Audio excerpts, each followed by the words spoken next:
Hi, good morning, or good morning, everyone. This is Gail Minogue, the numerologist, and I haven't talked to you in a few months, and I really am sorry. I apologize. We had a lot of things happen, including COVID, which was not fun. And now I'm back, and I want to really reconnect with you all, and I thank you for listening. And today I want to talk to you about the number 8 and what that means for 2022, why a lot of the things are happening the way they are right now. 2022 is a very, very big, what I call evolutionary year, and it's the end almost of a Pluto Capricorn transit that's been going on since 2008. So it has been really rough since 2008 for the United States. And the United States has seen what they call its Pluto return, which means that it has to go back to the very time it was born and relive through that and make changes to the quality of the United States, what's wrong with the Constitution, what's right with the amendments, what's wrong, and make sure that we are living up to what we were formed for. So in this period of time, we are in the number 8, so we're getting near the end of this period of this Pluto in Capricorn period for the United States ends the end of 24. So you have another year, 2 years to go as we get to the end of it, but it's one reason why it is so tumultuous. It is like a war. So you want to think in a different way, that the purpose of all this is to sort of renew, break down the old system, break down the illusions, get a new way of living going for the United States, a truer way of living. If you remember when the United States was formed, it was all about men being created equal, not women. And we're still dealing with that, as you can see with the recent Roe versus Wade being overturned, and basically being the decisions about that being let to the states, which are basically run by male legislators, and heads of state are mostly men. So it's going to be still the same old equality for both women and men, as it was all men are created equal and they are endowed by their creator. Now, the number 8, as I mentioned before, in numerology is what we call the year that you reap what you sowed. And so it's also called the harvest year. And in this year, this is the year we get what we'll call what we have done. We get to pay for it. We get to receive it. We get to look at it. We get to fix it. And so it's a Saturn number, and Saturn is the Lord of karma. So 8 is a karmic number, and we are in a very karmic time for the United States. It has to get its stuff together, and it has to do it now. So you're seeing all this, what I call the dirt under the dirt, all the rot come out, all the old system falling apart, all the crazy people coming out with these conspiracy theories and screaming and yelling and really revenge and anger, shootings, stabbings. Last night, I think that author Salman Rushdie was stabbed, almost lost his life last night. We had another guy from Ohio went after the FBI. So we have created a bunch of insanity to go along with this period where we break down the old system. So it's not a fun period. I want to read something quickly. So it's reaching the end of the cycle of Capricorn, and it's these evolutionary forces are tearing down the old corrupt system. And meanwhile, we have something to Neptune and Pisces, which is dissolving illusions. So a lot of people are very disillusioned and driving what I call collective insanity. And in this collective insanity is coming to almost epidemic levels. So we not only have had an epidemic of COVID, which really did get our attention, and that was the purpose of it. It is still getting our attention. It's also getting our attention to all the other viruses that are in the midst, and paying attention to forces that we can't really control. And now we have what we call the epidemic of insanity, and that's what's going on too. So we're going to have what I call revolutionary surprises, and we'll also see this whole idea of the United States either has to get its act together or it's going to dissolve. We've already had, and this is an old song, we've already had states that want to secede, even parts of California. They're wanting to, the San Bernardino area, that valley out there wants to secede from the rest of California. And nothing would surprise me by the time we get through this, the 20s, that one or two states don't want to secede from the United States. Don't be surprised. So we're having a rough patch. We have to get through it. There's nothing we can do but go through it. It's not something you can just ignore. The other things that are going along with this that you should be paying attention to, besides the war in Ukraine and inflation, is the issue of food resources. And I spoke with a gentleman who was born in Russia, but brought to the United States as a young child, now a grown man, but his family here is Russian. And he said, you all talk about the price of food going up, wait till you don't have the food. And I'm going to read you something else that is disturbing. It's an agricultural report, and it's from Dan Bass of Ag Resources. And the peak farmland in the United States has reached its limit, which means the best land for growing crops, soy, corn, whatever, wheat, has reached its limits. They're now going into the land that they used for hay and using that for food crops. So what that has done is cut back the hay, and which has affected cattle, which has affected the whole idea of having as much beef, because the farmers are either culling the cows, the herd, or they are selling them earlier into market because of the cost to keep raising them and the problems with the hay. So we have a lot of resource problems that we're not aware of. The price of food is high, and I don't believe it's going down. I don't necessarily believe it's going up, but you may find there are scarcer items that you can't get as much anymore, and also that the food prices stay high. Now, this is something for you to remember that I think is very important. And 8 is a waste not, want not number. So waste not, want not. Remember that. In your own life, stop overbuying food and then throwing it away, particularly food. And it should go into every other area. People are having to be more cautious in their spending habits due to inflation. Inflation will gradually come down, not right away.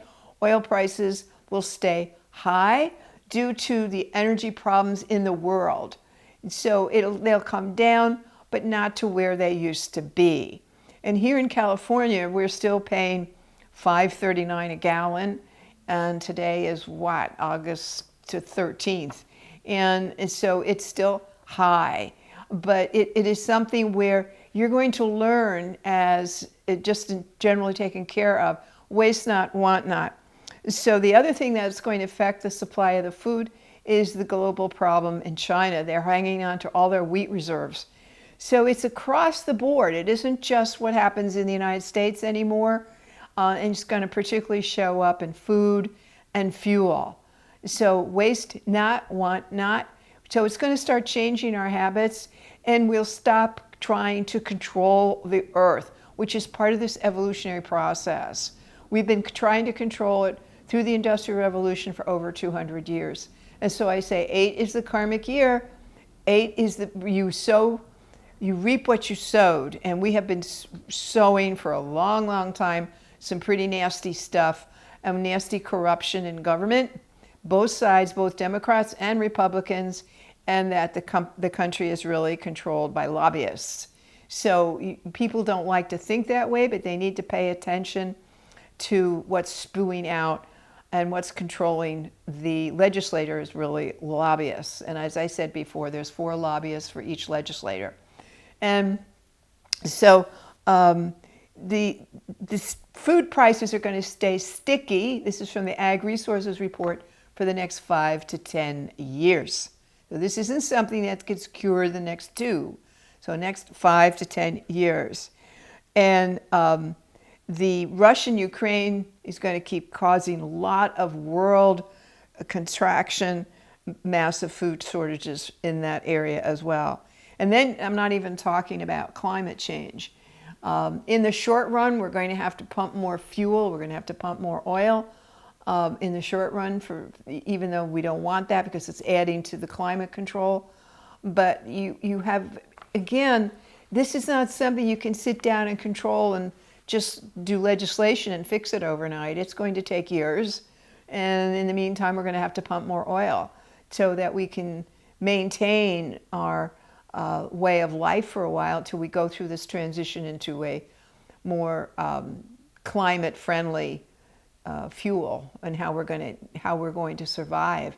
So it's a very, very interesting time. And as I said before, it has created a collective, what I call collective insanity to epidemic levels. All you had to do was watch the news this week. The crazies all came out. They're screaming their heads off about the FBI going to Trump's home and taking out some papers that was legally done, but they're going to paint it the other way. So the problem with all this hysteria and collective insanity is that it can do a lot of damage. It can destroy the country. So this is the moment of truth. Will America really fight for what it started back in 1776? And this is the moment. And you're going to see this go through all of the 20s. So when we get through, remember I said around 2032, there may be some states that will secede.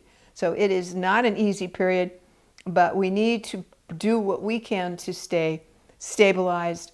We need to waste not, want not. We need to be practical. We need to be really, in the time of chaos, we need to maintain a very simple, straight line for our minds and our routines. But we'll get through it, but it's not a pleasant time to do it. That's what I really wanted to drive home. And so we have a lot of things here to cover. A couple of the things that I want to mention and that are not the cost of rising cost of everything is not going down right away. And that is not just based on Biden. That is it's a world situation. The cost of capital is rising. The cost of getting money is rising. The inflation, the Fed waited too long to do anything about it. So again, these are all 8 rules: money, power, authority, time, and resources. So how are you investing your energy? How are you investing your time? How are you investing your money? And so it's about it being very sensible, practical through this period. And so there's a backlash going on in the United States right now.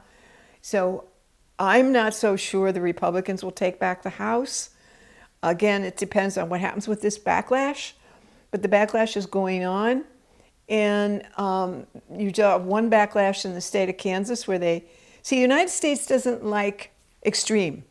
Don't vote me in extreme law. So when they denied the Roe versus Wade, first of all, Americans want abortion allowed in the country. There has to be some limits on it, but they want it allowed. And what they did was the extreme. They left it to the states, and then many of these don't want it, so they voted it none. That's the extreme. And whenever you do an extreme in this country, you're going to have a backlash. And that's what you've got. Now, how big will that backlash grow? Okay, what other rules or regulations are coming down on people? The church. How much is going to be Christian, white, national, and the backlash against that? That's just that's stirring up right now. So you're going to see a lot of this going forward for the next several years, the backlash. And remember, one thing Americans don't like, they're a 5 country. 5 is a catalyst of change. 5 is the number in the middle between 1 through 9. So it has a very hard time staying in balance. And the country itself, the United States, July 4th, 1776, is a country with a 5 life path. So America always has a balance problem. We're always raging over here or raging over there. We're trying very hard to stay balanced at all times and learn to assimilate. That was our job. Once we stop assimilating people in this country and we put rules and regulations around it, the country will dissolve. So one of the things we are doing right now is we are not assimilating like we were other nationalities and people in this country. We need to begin doing that. That's essential for the growth of the country. What you have is this white Christian nationalist backlash. They don't want brown-skinned or darker-skinned or different people in here. And I'm sorry, but that's the way the country is going, and there'll be more so within 10 years. So this white Christian nationalist group is a minority, and it will become more in a minority. But they're loud, and they're making a big push, and it won't work because of the backlash and where the national country is going. The complexion of the United States will be different, and it's already there. In 5-10 years, it will be much more so. So we're going to see a lot of change in religions and going forward. But in the 8 year, one of the reasons it's so extreme this year is because of the number 8. The Lord of Karma takes no prisoners, okay? And that's what we're seeing. So I just wanted to point out, everybody has a personal year, and this is United States personal year, the number 8. In 2023, it will be number 9, and a lot of endings start next year, a lot of endings in 2023. So we'll talk about that another time, but the 9 year is very important for the United States because a lot of this stuff is going to stop. A lot of it because of the ending of the number 9, and we'll go into areas that will be ending next year. But right now we're in the thick of it. So just keep your balance. Remember, you're a 5 life path country. You got to keep your balance. Don't go to these extremes. Stop extreming it with other people or TV or any of that. Just turn it off if you have to. It's not going to do you any good right now. Just pay attention to what you have in front of you. Okay, well, that's my happy thoughts for today, and I will be in touch with you very soon, and I'm so glad you took the time to listen to this. Remember, if you want to know more about numbers in your own personal year, which is very important, you don't want to do things in the wrong year for you, all right? So get the book, The Divine Design, How You Created the Life You're Living. Find out what is your personal year, what you need to be doing this year. So in an 8 year, we reap what we sowed, but next 9's a finishing year. What if you started a new business in your own personal 9 year? Wrong time, wrong time. That's what this can explain to you. Thanks for listening, and I look forward to seeing you again. Thank you.